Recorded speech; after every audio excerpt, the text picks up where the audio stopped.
Kapidyo na. Ngayon magpapakita ko ng basic na hindi gaano makatotohanan ng pag-agaw ng kutsilyo. Kasi yung iba nagtuturo, siyempre kawawa yung tinuturuan. Pag ginagamit na yung ba, tinuturuan ko to si Dilo. Tapos ako may alam, kawawa yung may agaw. Okay lang naman yung turo na hindi makatotohanan, tapos ang sasaksak sa'yo walang alam. Halimbawa, papakita kami ng demo na saksak. Ako, ang ituturo ko siya ay ganito na hindi gaano makatotohanan. Pero pwede mo magamit, mabilisan lang. Ito, saksak. Hindi ganyan, yung isa, yung naka-pandemo, naka-forward. So ganito saksak.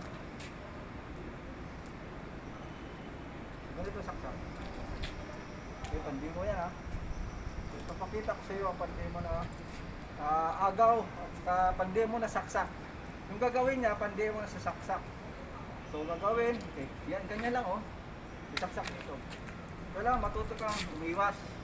Ganyan yung basic. Tapos agawin nila, yung iba, hinahawakan ng kutsilyo sa demo. Dapat masanay ka kahit demo, huwag mong hawakan ng kutsilyo. Okay? Dapat ito lang. Ganyan lang, pag-agaw. Hindi yung iba kasi ginaganon Ulitin natin. Okay, pandi mo. Ganyan. Ayan. Yan yung sa akin Ulit sa iba. Sa iba, sige saksak. Side step. Okay. Gumaganon yung iba gaganon papakita. Yun yung hindi gano pero parang sa turo-turo, demo, akala mo okay. So pag may alam yung sumaksak, mahirap din ganon. So ipakita ko muna yung yun yung isa sa mga basic na pang demo na agaw. Okay naman yun pag walang alam yung sasaksak. Halimbawa si Dilo may alam, mahirap yun. Pero itong tinuturo ko, basic to. So basic. Sumaksak ang sanayin mo, ituro dapat, hindi na ganitong saksak, okay lang. Hindi ganito saksak Yung iba, kadalasan makita mo sa demo, ganito saksak Tapos gaganyan So ito yung pang-pandemo demo. Yan, tawin mo tuloy yan. So pero pag may alam ako, hindi po pwede yung mga ganong agaw-agaw. Mga ganito. Hindi to po pwede sa akin kasi may alam ako. Hindi yan po pwede. Ipapakita ko lang yan sa sunod na video sa pag mag-like at saka mag-subscribe kayo sa YouTube channel ko na gagawin namin. So, yun yung mga kung hindi uobra yung mga ganong agaw, ulitin ko. So, agawin niya. So, tuloy mo. So, hindi uobra sa akin yan. Hindi obra mga ganitong agaw sa akin. Pwede yun sa walang alam.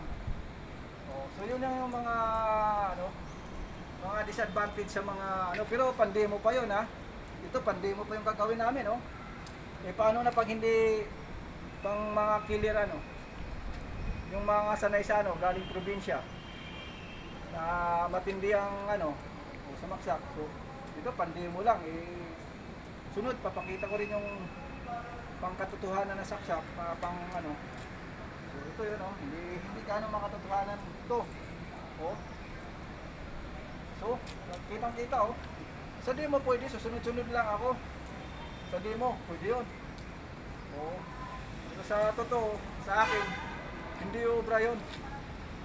Sa mga ganong saksak. So, sa sunod na tuloy lang pagsubaybay mo. Papakita ko ang malalim na bahagi ng kung paano umagaw ng hindi pandemo at saka pandemo. Itong ginagawa namin pandemo-demo to Kung makikita mo to sa mga ibang martial artist. So meron pang agaw na ganito. Okay? Alam mo okay na. Sige, saksak. Pam! Gaganunin ka agad akala mo okay na. Akala mo okay na, wasaksak. Ganun akala mo okay na. So hindi pa gaano okay yun. Oo. Yun yung ano doon. Alangan sa totoong buhay, magkaganon-ganon na lang ako. Baga sumaksak siya uli ng ganon. Oh, akala mo, papayag ba ako, gaganitinin mo lang.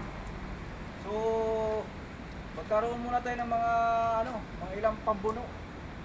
Oh, so kailangan sa totoong buhay dapat hindi malapit 'yun sa katotohanan eh. Yung ganung saksak, halos hindi pandemo 'yun. Kasi yung ibang saksak may ganun eh. So, sige, sa sunod na video na po, ipapakita natin yung mga Okay na?